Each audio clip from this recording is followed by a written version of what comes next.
So this story is about Iswaran, a man named Iswaran, and he is called the storyteller. Now, why does the author call him a storyteller? Actually, storytelling is an art. How well you tell the story, you put in special effects, you do voice modulation, you use your body language in order to make the story realistic so that the listener gets enthralled and captivated in your story. That is the art of storytelling. And the writer over here wants to highlight this quality of Iswaran, that Iswaran was so good at telling stories that they appeared to be real. Now with this, let us begin with the story. I'll read the chapter and I'll explain it to you.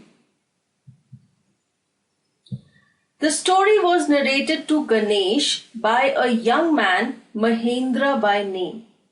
He was a junior supervisor in a firm which offered on hire supervisors at various types of construction sites, factories, bridges, dams, and so on.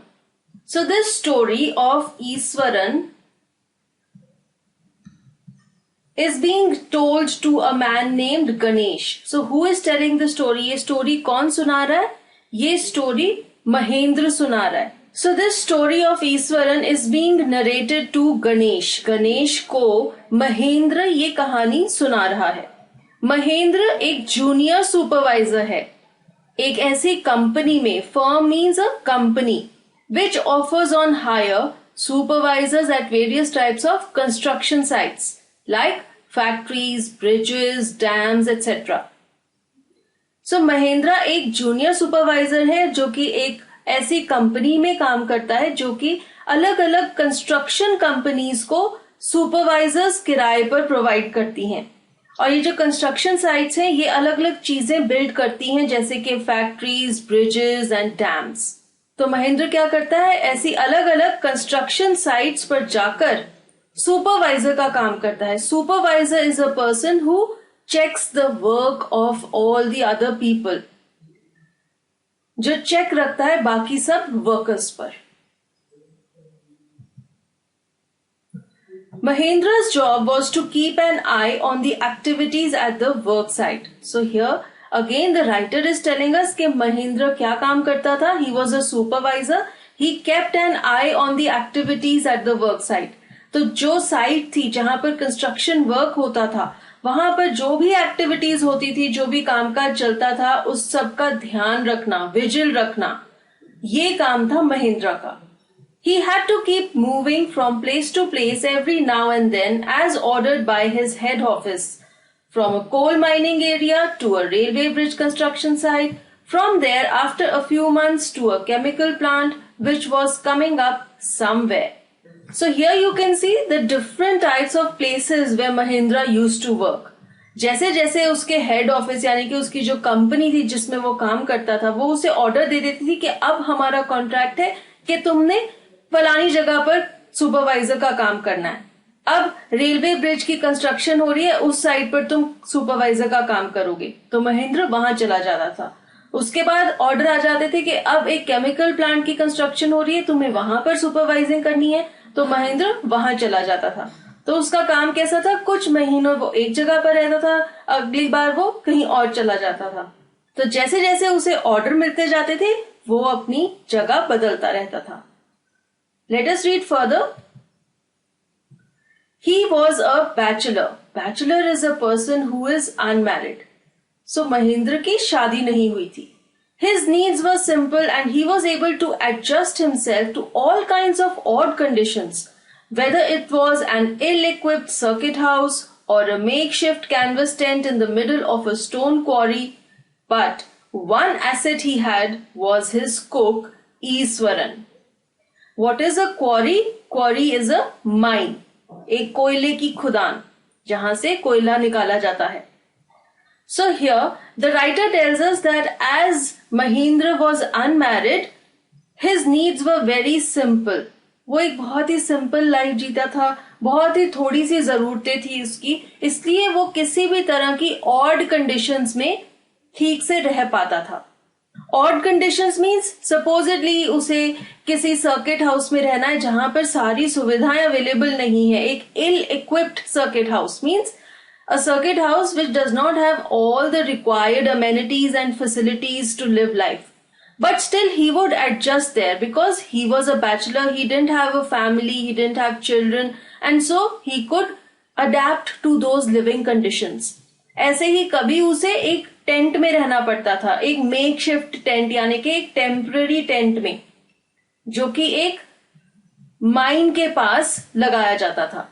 अलग अलग तरह की living conditions में भी महेंद्र आराम से रह पाता था because he was a bachelor, he didn't have a family. And then the writer says he had one asset, he had one thing that was a strength that was beneficial to him. And what was that? That was his cook, Iswaran. So Iswaran, the main character of our story, was Mahendra's cook. And wherever Mahendra went, Iswaran went along with him. And the writer says that Iswaran was a beneficial thing, was an advantage to Mahendra. The cook was quite attached to Mahendra and followed him uncomplainingly wherever he was posted. Now, Eswaran Mahendra के साथ बहुत attach था और जहां जहां महेंद्र की posting होती थी, जिस भी कंडीशन में महेंद्र रहता था, ईश्वरन भी खुशी खुशी उसके साथ चला जाता था. उसे कोई शिकायत नहीं थी बिकॉज वो महेंद्र के साथ अटैच था, उसे महेंद्र पसंद था. He cooked for Mahendra, washed his clothes and chatted away with his master at night. Now what all Iswaran did? He cooked food for Mahendra, he washed Mahendra's clothes, and at night he would chat with him. They both would talk with each other. He could weave out endless stories and anecdotes on various subjects. What is an anecdote? A short, amusing or interesting story about a real incident or person. एक छोटी सी दिलचस्प सी कहानी जो कि एक real incident पर based है, उसे कहते हैं एनेक्डोट. तो ईश्वरन में ये क्वालिटी थी कि वो बहुत सारी कहानियां बना सकता था और वो महेंद्र को अपनी कहानियों के द्वारा एंटरटेन करता था. Eswaran also had an amazing capacity to produce vegetables and cooking ingredients seemingly out of nowhere in the middle of a desolate landscape with no shops visible for miles around. Desolate means uninhabited or empty. Now Mahendra tells to Ganesha that Iswaran had an amazing capacity to produce vegetables and cooking ingredients out of nowhere in the middle of a desolate landscape with no shops around. So he says कि मेरी posting ऐसी ऐसी जगहों पर होती थी जहां पर ना तो कोई शॉप्स थी, ना कोई लोग रहते थे, और वहां पर खाने की चीजें, सब्जियां और सब्जी में डलने वाले इंग्रेडिएंट्स कुछ भी नहीं मिलते थे. लेकिन पता नहीं ईश्वरन कहां से ये सब चीजें इकट्ठी कर लाता था और फटाफट से खाना बना देता था. He would miraculously conjure up the most delicious dishes made with fresh vegetables within an hour of arriving at the zinc sheet shelter at the new workplace. Zinc sheet shelter means a temporary house. जैसे कि हमने पहले पढ़ा, कभी महेंद्र किसी tent में रहता था, कभी भी किसी भी तरह की जो कंस्ट्रक्शन साइट है वहां पर टेम्पररी रेजिडेंसेस बनाई जाती हैं स्टाफ के लिए, उन सब में भी महेंद्र आराम से रह लेता था.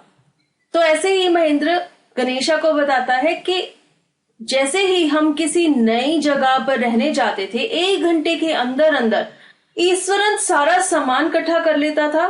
Conjure up means to gather और क्रिएट विद मैजिक. ऐसे लगता था कि पता नहीं उसने कुछ जादू किया, एक छड़ी घुमाई जो कि सारा सामान उसने अरेंज कर लिया और फटाफट से खाना बना दिया. तो ये ईश्वरन की एक क्वालिटी थी कि वो फटाफट से सारी चीजें इकट्ठी करके खाना बना देता था. Mahendra would be up early in the morning and leave for work after breakfast, carrying some prepared